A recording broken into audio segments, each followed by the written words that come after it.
कहानी बेटी से बहू, लेखिका कुसुम अग्रवाल। अंदर के कमरे से लगातार आ रही खिलखिलाने की आवाज से नरेंद्र बाबू विचलित हो गए थे। सालों से जिस घर को शालीनता की डोर में बांध कर रखा था, अचानक से टूटती हुई सी प्रतीत हो रही थी।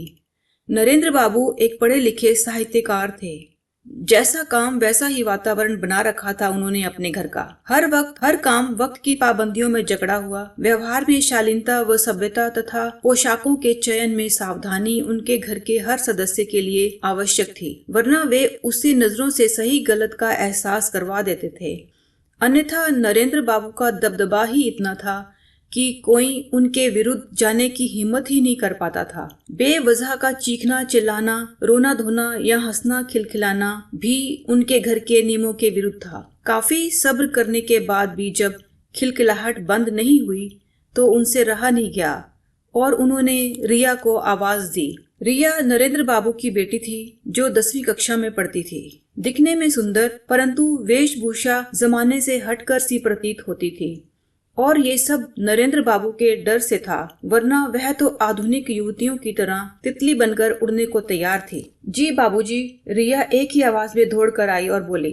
अरे देख तो कौन खी खी कर रहा है 1 घंटे से, नरेंद्र बाबू ने नाक मुंह सिकुड़ते हुए कहा। उनको ये लगा कि ये सुनकर रिया दौड़कर पता लगाने जाएगी, परंतु ये देखकर उनको बड़ा अफसोस हुआ कि वह अपने स्थान से टस से मस नहीं हुई। मैंने कहा ना, जल्दी देख कर आओ, कौन हंस रहा है इतनी जोर जोर से। बाबूजी, मुझे पता है, ये भाभी के हंसने की आवाज है। भाभी के पीहर वाले आए हुए हैं, उन्हीं के साथ हंसी मजाक चल रहा होगा। नरेंद्र बाबू मानो 7वें आसमान से गिरे। भाभी यानी सुमित की बहू। अभी जुमा 1 हफ्ता तो हुआ नहीं शादी को और ये लक्षण की दांत फाड़कर हंस रही है, वरना नई नवेली दुल्हन की तो आवाज भी नहीं निकलती ससुराल में। क्या करते, कैसे मना करते। पराए घर की बेटी थी, खून का घूंट पीकर रह गए, परंतु उनकी चेहरे की रेखाएं साफ जाहिर कर रही थी कि वह खुश नहीं है। और ये रेखाएं भला एक पत्नी से कैसे छिपी रह सकती हैं। और सविता ने झट भांप लिया कि उनको कोई न कोई बात नागवार गुजरी है। क्या हुआ जी, तबीयत ठीक नहीं है क्या? कहो तो थोड़ी गर्म गर्म चाय बना दूं? क्यों, क्या हुआ मेरी तबीयत को? अच्छा भला तो हूँ। हाँ, चाय का समय हो गया है, चाय भले ही बना दो। कुछ तो बात है, आप खुश नहीं लग रहे, सविता ने पूछा और उसका बस चलता तो वह उनके मन के अंदर जाकर ही टटोल आती। भला कैसे खुश रह सकता है कोई? देखा नहीं तुमने कैसे हो हल्ला मचा हुआ है घर में? कोई भला आदमी रह सकता है यहाँ? खी खी खी, ये भी भला कोई हंसने का तरीका है? देखो जी, ये नए जमाने की बच्ची है, घर में शादी का माहौल है, हंसी मजाक तो होगा ही ना। फिर जरा बहू को मुंह खोल कर हंसने की आदत दिखती है, उससे कह दो यहाँ ये सब नहीं चलेगा। आप क्यों इतना परेशान हो रहे हैं? 2-4 दिन में वैसे ही सब मेहमान चले जाएंगे और फिर सुमित को छुट्टियां ही कितनी मिलेंगी। आप फिजूल में ही चिंतित हो रहे हैं, फिर तो और भी कमाल होने वाला है। यहाँ रहती तो थोड़ा बहुत काम कायदा फिर भी सीख लेती, वहाँ अकेले रहकर तो मामला और भी बिगड़ने वाला ही है, नरेंद्र बाबू ने मुंह बनाते हुए कहा। पर क्या किया जा सकता है, बहू को तो भेजना ही पड़ेगा सुमित के साथ। बेचारा नौकरों के हाथ का बना हुआ खाना खा खा कर परेशान हो गया है। बहू के जाने से कम 2 वक्त का खाना मिलेगा तो सही, सविता ने राहत की सांस लेते हुए कहा। देगी तब ना, मुझे तो इसके तौर तरीके ठीक नजर नहीं आ रहे। पता नहीं इसके माँ बाप ने इसे हंसने के अलावा कुछ और सिखाया भी है या नहीं। पूत के पांव पालने में ही दिख जाते हैं, नरेंद्र बाबू ने सिर को झटका देते हुए कहा। ना जाने क्यों उनके मन में नई बहू के रूप में एक बददिमाग और लापरवाह लड़की की छवि बन गई थी। खैर, बहू को तो जाना ही था, सो चली गई और घर का वातावरण फिर से नरेंद्र बाबू के मन मुताबिक हो गया। अब तो सुमित और सीमा का त्योहारों पर ही आना होता था। कुछ छुट्टियों की मारामारी, कुछ सफर की परेशानी, वह चाह कर भी 2-3-4 दिन से ज्यादा यहाँ नहीं गुजार पाते थे। पर उनकी ये परेशानी नरेंद्र बाबू के लिए वरदान से कम नहीं थी, क्योंकि वे नहीं चाहते थे कि सीमा यहाँ अधिक दिन रहे और वे उसे देखकर मन ही मन कुढ़ते रहें। 1-2 बार उन्होंने सीमा को उसके खान पान, हंसी और पहनने के तरीकों के बारे में टोका भी, जिससे वह कुछ दिन तो उनके मन मुताबिक रहती, परंतु फिर वही ढाक के 3 पात। कहते हैं ना, कुम्हार के सांचे में ढालने के बाद यदि मिट्टी को पका दिया जाए तो वह इतनी मजबूत हो जाती है कि फिर उसकी आकृति बदली ही नहीं जा सकती। यही हाल सीमा का था। 20-25 सालों से वह जिस परिवेश में पली बड़ी थी, उसे यदा कदा बदल पाना उसके लिए भी संभव नहीं था। समय गुजरता गया। देखते देखते सुमित 2 बच्चों का बाप बन गया और रिया की भी शादी हो गई। बच्चों के स्कूल में एडमिशन के साथ सुमित का आना जाना और भी कम हो गया था। यह उसकी विवशता थी। चलो जी, हम सुमित के पास चलते हैं। वह तो आजकल ज्यादा दिन रुक नहीं पाता। क्यों ना हम वहाँ जाकर 1-2 महीने रहकर आ जाएं। और 1-2 महीने ही क्यों, अब तो हमें वहीं रहना चाहिए। अब मेरी भी उम्र हो गई है। अब मुझसे इस गृहस्थी की जिम्मेवारी नहीं संभाली जाती। मानो वहाँ जाने का प्रस्ताव नहीं वज्रपात हुआ हो। नरेंद्र बाबू अपने स्थान पर खड़े हो गए और उनका चेहरा तमतमा उठा। गुस्से में तनकर वे बोले, जो हो ही नहीं सकता उसकी कल्पना करना भी बेकार है।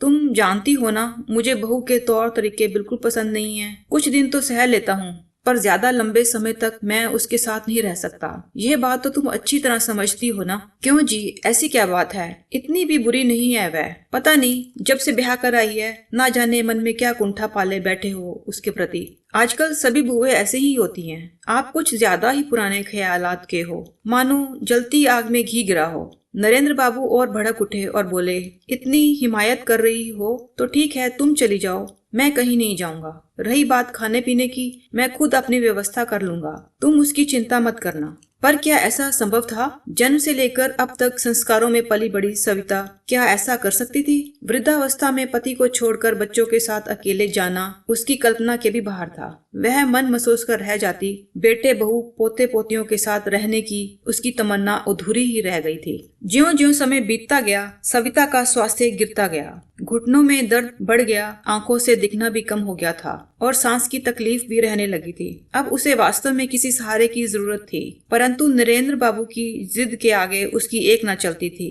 अब की बार जब सुमित छुट्टियों में घर आया था तो उसने बहुत जिद की। बोला, पापा आप चलो तो सही, जैसा आप कहेंगे वैसा ही कर लेंगे। मैंने फ्लाइट की टिकट भी बनवा ली है, आपको कोई तकलीफ नहीं होगी।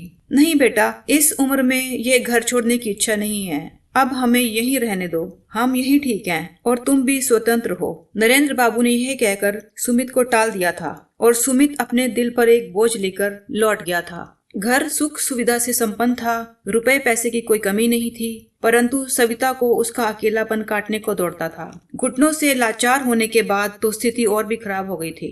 बाहर आना जाना बंद हो गया था। ले देकर बालकनी ही एक सहारा थी। वह वहाँ कुर्सी लगाकर बैठी रहती थी और आते जाते लोगों को देखती रहती थी। अब तो उसने नरेंद्र बाबू को कहीं जाने के लिए कहना ही छोड़ दिया था, क्योंकि वह जानती थी कि वे कभी तैयार नहीं होंगे। माँ बाप बच्चों को पाल पोस कर बड़ा करते हैं तो निस्वार्थ प्रेम के साथ साथ एक आस भी जुड़ी रहती है कि जब हमारी जीर्णावस्था आएगी वह हमारा सहारा बनेंगे। इसी तरह बच्चों के मन में भी एक कर्तव्य बोध रहता है कि हमें अपने बुजुर्ग माता पिता की सेवा करनी है, परंतु परिस्थितियों वश कई बार ऐसा संभव नहीं हो पाता और जब ऐसा होता है तो समाज अक्सर संतान को ही दोषी ठहराता है। तरह तरह के ताने कसता है, कभी आधुनिकता की, कभी स्वार्थता की, कभी गैर जिम्मेदार होने की दुहाई देता है। परंतु उस समय वे ये भूल जाते हैं कि इन सब से हटकर एक और कारण भी हो सकता है और वह है सामंजस्य का, जो कि दोनों पक्षों में बराबर होता है।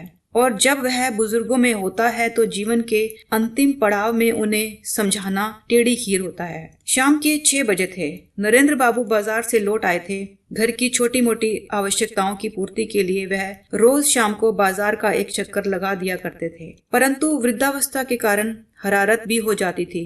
सविता, जरा एक प्याली चाय बना दो। उन्होंने घर में घुसते ही इच्छा जाहिर की तो बालकनी में बैठी सविता धीरे धीरे रसोई की ओर चल दी। चाय पीकर नरेंद्र बाबू थोड़ा सुस्ताने लगे तथा सविता भी पलंग पर बैठ गई। आज उसे कुछ अस्वस्थता महसूस हो रही थी। कंधे में दर्द के साथ साथ सीने में भारीपन का एहसास भी हो रहा था। उसने नरेंद्र बाबू को इसकी शिकायत भी की थी, परंतु वे दोनों ही इसे वृद्धावस्था की तकलीफ समझकर गंभीर नहीं हुए थे। परंतु ये तो कुछ और ही था और नतीजा ये हुआ कि सविता जो आराम करने के लिए लेटी थी फिर कभी नहीं उठी। नरेंद्र बाबू के होश उड़ गए। हाथों हाथ रिश्तेदारों को समाचार भेजा गया।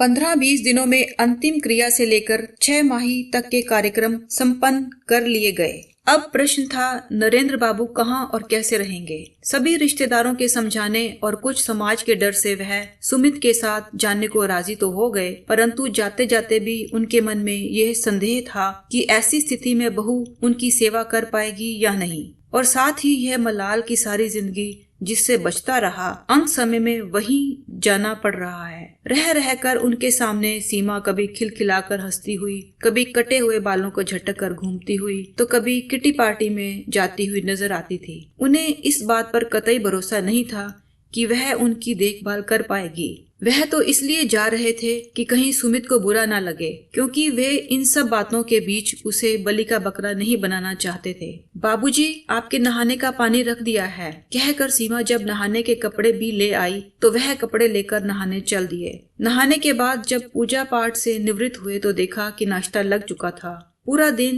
जब सभी काम इसी तरह व्यवस्थित रूप से संपन्न हुए तो उनको लगा कि हो सकता है 4 दिन की चांदनी फिर अंधेरी रात। परंतु उनके आश्चर्य का ठिकाना ना रहा जब कई महीनों तक नियमित रूप से ऐसा होता रहा। नरेंद्र बाबू नाश्ता करके ऊपर के कमरे में आराम कर रहे थे कि अचानक फिर वही खिलखिलाकर हंसने की आवाज आई। उन्होंने झांक कर नीचे देखा। करीबन 8-10 औरतों का जमावड़ा था। सभी सजी धजी और आधुनिक पोशाकों से सुसज्जित थी। उनको समझते देर न लगी कि ये किट्टी पार्टी है और वह ये हंगामा 2 घंटे तक चलने वाला है। पर मुझे क्या, मेरी सब जरूरतें पूरी कर दी हैं बहू ने। अब वह कुछ भी करे, उसे भी तो मनोरंजन की जरूरत है। और तो कहीं आती जाती नहीं, सारे दिन घर के गोरख धंधे में उलझी रहती है। आखिर उसे भी तो कुछ बदलाव चाहिए, नरेंद्र बाबू सोचने लगे। फिर मन ही मन विचार आया कि काश यही सोच आज से 10 साल पहले बन गई होती तो शायद सविता को अकेलेपन का अभिशाप न झेलना पड़ता। मेरी रूढ़वादिता और जिद का परिणाम मेरे साथ साथ उसे भी झेलना पड़ा। कितना अच्छा होता यदि मैं उसके कहने पर एक बार यहाँ आ जाता तो मेरा और उसका बुढ़ापा अच्छी तरह कट जाता और बेटे बहू को भी अच्छा लगता। मैंने उस पराए घर की बच्ची के बारे में शुरू से ही जो नकारात्मक सोच बना ली थी वह मेरी गलती थी। मुझे ये समझना चाहिए था कि किसी की लड़की को बेटी से बहू बनने में थोड़ा समय लगता ही है। हमें उससे अतिशीघ्र ऐसे बदलाव की अपेक्षा नहीं रखनी चाहिए। आखिर हमारे घरों में भी तो बेटियां हैं।